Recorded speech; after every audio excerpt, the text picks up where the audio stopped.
إن الحمد لله نحمده ونصلي على رسوله الكريم أما بعد أعوذ بالله السميع العليم من الشيطان الرجيم من همزه ونفخه ونفسه بسم الله الرحمن الرحيم ربنا إني أسكنت من ذريتي بواد غير ذي زرع عند بيتك المحرم ربنا ليقيموا الصلاة فاجعل أفئدة من الناس تهوي إليهم وارزقهم من الثمرات لعلهم يشكرون۔ ترجمہ قرآن کے سبق میں آج انشاءاللہ سورہ ابراہیم آیت نمبر 37 سے ہم نے پڑھنا ہے۔ ربنا، اے ہمارے رب، انی اسکنت من ذریتی، بے شک میں نے ٹھہرایا اپنی اولاد میں سے۔ ابراہیم علیہ السلام کا واقعہ چل رہا ہے۔ ابراہیم علیہ السلام نے اللہ تعالیٰ نے یہ حکم دیا تھا کہ اپنی اولاد کو جاؤ ایک جگہ پر چھوڑ کے آ جاؤ۔ ویران بیابان سنسان علاقہ تھا مکہ، جہاں آج اللہ کی رحمتیں اور برکتیں اور رونقیں ہیں۔ ابراہیم علیہ السلام وہاں پر اپنے بیوی اور دودھ پیتے بچے کو چھوڑ کر، یہ ایمان تھا نا اللہ کے حکم کے آگے۔ اللہ تعالیٰ ابراہیم علیہ السلام کے بارے میں فرماتے ہیں کہ جب بھی ہم نے آزمایا تو ابراہیم علیہ السلام نے کیا کہا؟ اسلمت لرب العالمین، میں رب العالمین کا فرما بردار ہوں۔ کہا بیٹے کو چھوڑ کے آ جاؤ ویران بیابان۔ آج کون ہے ایسا کہ جو صحراؤں ویرانوں میں دودھ پیتے بچے کو، اپنی بیوی کو اکیلا چھوڑ کے آ جائے؟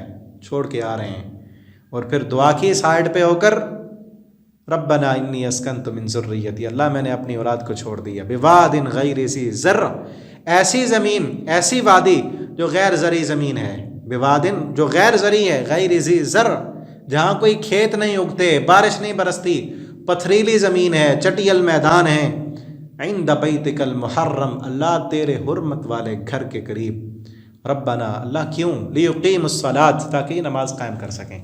ابراہیم علیہ السلام کے اس واقعے سے ہمیں یہ سبق ملتا ہے کہ گھر وہاں بنائیں جہاں مسجد ہو، لیقیم الصلاۃ، تاکہ آپ بھی نماز پڑھ سکیں اور آپ کی اولاد بھی نمازی ہو۔ مسجد کے قریب گھر خریدیں، چاہے آپ کو پیسے زیادہ بھی بھرنے پڑ جائیں، صرف اس نیت سے، چاہے وہاں مہنگا مل رہا ہے آپ کو پلاٹ، وہاں پہ گھر خریدیں، وہاں پہ گھر بنائیں۔ یا اگر آپ کو فرصت ہے، گھر کے قریب مسجد نہیں ہے، تو پھر مسجد وہاں اپنے گھر کے قریب مسجد بنا لیں، ٹھیک ہے نا، تاکہ نماز پڑھنے میں آسانی ہو اور آپ آسانی سے نماز پڑھ سکیں۔ اور اللہ کے گھر کی، جس طرح ابراہیم علیہ السلام کی اللہ نے ڈیوٹی لگائی تھی کہ میرے گھر کی صفائی کرنی ہے، اور اللہ کے گھر کی جو آپ کے مسجد آپ کے گھر کے قریب ہے اس کی صفائی کا انتظام کریں، خود صفائی کریں۔ یہ جو ہم نے لگا دیا ہوتا ہے نا ایک خادم کی ذمہ داری، اور پھر اس کو ہر کوئی ڈانٹ رہا ہوتا ہے، صاف سیدھی نہیں ہے، ٹینکی میں پانی نہیں ہے، فلاں ہے، بھائی خود کریں، اللہ کے لیے خود کبھی مسجد میں جھاڑو دیں۔ ہماری آکڑ جو ہے نا، یہ اکڑ ختم ہو، ٹھیک ہے نا۔ جھاڑو اٹھا کر، یہ جھاڑو اٹھانا ویسے آپ کو چاہے شرم آئے، جب رب کے گھر میں اٹھایا ہوا ہوگا نا، یہ باعث شرف ہوگا۔ اللہ کے گھر کی صفائی کر رہے ہیں نا، اللہ کے گھر کے خادم بن جائیں، صفائی کریں اللہ کے گھر کی، اور اپنا گھر مسجد کے قریب بنائیں، اور اپنے بچوں کو بھی لے کے آئیں مسجد میں، ان سے بھی صفائی کرائیں، ان کو نماز کا عادی بنائیں۔ فَاجْعَلْ أَفْئِدَةً مِّنَ النَّاسِ، اللہ لوگوں کے دل اس طرف موڑ دے، تَهْوِي إِلَيْهِمْ، تاکہ وہ مائل ہوں اس طرف۔ آج دیکھیں کس طرح لوگ مائل ہیں۔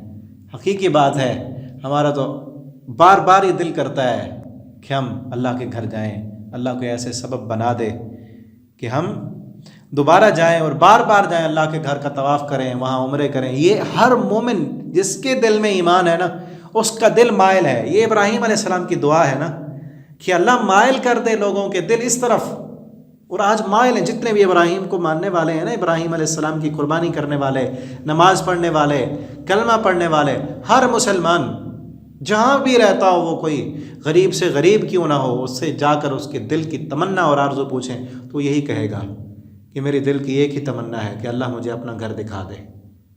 اور میں دعا کرتا ہوں جہاں تک میری پیغام جائے، آواز جائے، سب دل سے آمین کہیں، اللہ ہمیں اپنے گھر کا بار بار حج اور عمرہ کرنے کی توفیق عطا فرما۔ اللہ ہمیں نہیں پتہ، اور یہ دعا کیا کریں، اللہ حالات اور اسباب ہمارے بس میں نہیں ہیں، ہمیں نہیں پتہ کہ کیسے جانا ہے، بس ہمیں یہ پتہ کہ ہم نے جانا ہے، یہ آگے تیرے معاملے ہیں اللہ، تو لے جا بس جیسے لے جا. اللہ سے دعا مانگیں گے انشاءاللہ. اور جو ابراہیم علیہ السلام دعا کیا کرتے تھے نا، ربنا،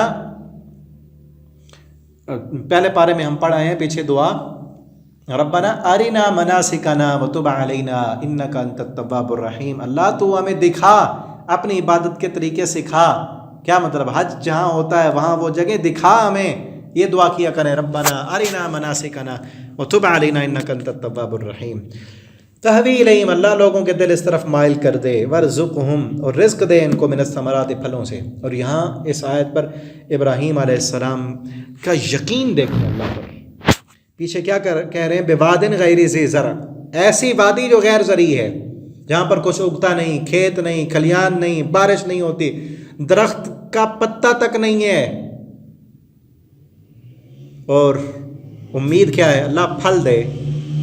جہاں پر درخت نہیں ہے، کوئی انسان نہیں ہے، کوئی آمد و رفت نہیں ہے، ویران بیابان سنسان جنگل ہے، وہاں پھل کہاں سے آئیں گے؟ یہ امید ہے نا اللہ پر. اللہ مجھے یہ نہیں پتا کہ کہاں سے آئیں گے، میرا یہ ایمان ہے تو دے سکتا ہے. یہی ایمان ہمارا ہونا چاہیے کہ اللہ ہم نے جانا ہے، ہمیں یہ نہیں پتا کہ ہم نے کیسے جانا ہے تیرے گھر، یہ نہیں پتا. ہمیں پیسے نہیں ہیں، اسباب نہیں ہیں، حالات نہیں ہیں، جا نہیں سکتے، ہمیں یہ نہیں پتا. بس تو لے کے جا سکتا ہے نا. جس طرح ابراہیم علیہ السلام نے کہا تھا، اللہ وادی غیر ذی زرع ہے، کچھ اگتا نہیں لیکن پھل دے دے. اللہ نے کیسے دیے ہیں؟ دنیا کے کونے کونے سے جہاں بھی کوئی پھل اگتا ہے بغیر موسم کے، وہ مکہ میں ملتا ہے. یہ بھی ابراہیم علیہ السلام کی دعا کی برکت ہے. ثمرات، اللہ پھلوں سے رزق عطا فرما. لعلہم یشکرون، تاکہ یہ تیرے شکر گزار بندے بن جائیں.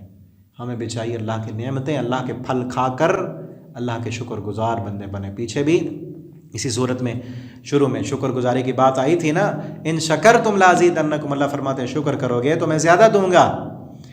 ٹھیک ہے نا. تو ٹائم ہمارا سبق کا ہو گیا ہے، انشاءاللہ آگے اگلے سبق میں پڑھیں گے. ابراہیم علیہ السلام کا واقعہ ہے، تو چند باتیں اصلاحی زیادہ ہو گئی ہیں. وہ اسی وجہ سے ایک ہی آیت پڑھی ہم نے سبق میں، ابراہیم علیہ السلام سے ہماری محبت ہے، ہمارا پیار ہے، اور ہماری دعا ہے اللہ رب العالمین ہمیں ابراہیمی بنا دیں. جس طرح ابراہیم علیہ السلام تھے نا، جس طرح کیسے اللہ نے کتنی دعائیں ابراہیم علیہ السلام کی ذکر کی. اس رکوع میں بھی ہیں، اگلے سبق میں بھی آئیں گی، اور اگلے پارے کے آخر میں بھی ہیں. یہ 13واں پارہ ختم ہو رہا ہے نا، آگے 14واں پارہ جہاں ختم ہو کر وہاں بھی ایک رکوع ابراہیم علیہ السلام کے نام کا ہے. ان کی وہاں بھی دعائیں ہیں، یہاں بھی دعائیں ہیں. کس طرح گڑ گڑا کر اللہ کے سامنے رونے والے اور مانگنے والے تھے.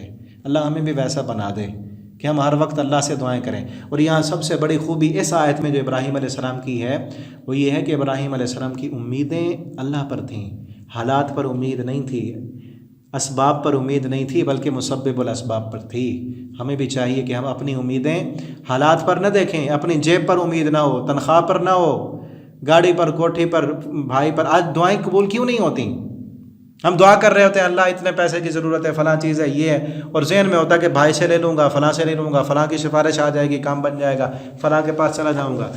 دعا رب سے کر رہے ہیں، خیالات یہ چل رہے ہوتے ہیں. جب یہ کہیں کہ اللہ تیرے علاوہ کوئی نہیں ہے اور ہمیں نہیں پتا حالات کیسے ہیں، دعا مانگتے ہوئے یہ میرے ذہن میں آتا ہے نا، مانگ تو پتہ نہیں ہوگا کیسے. ٹھیک ہے نا. اللہ ہمیں ویسا بنا دے جس طرح ابراہیم علیہ السلام کا ایمان تھا.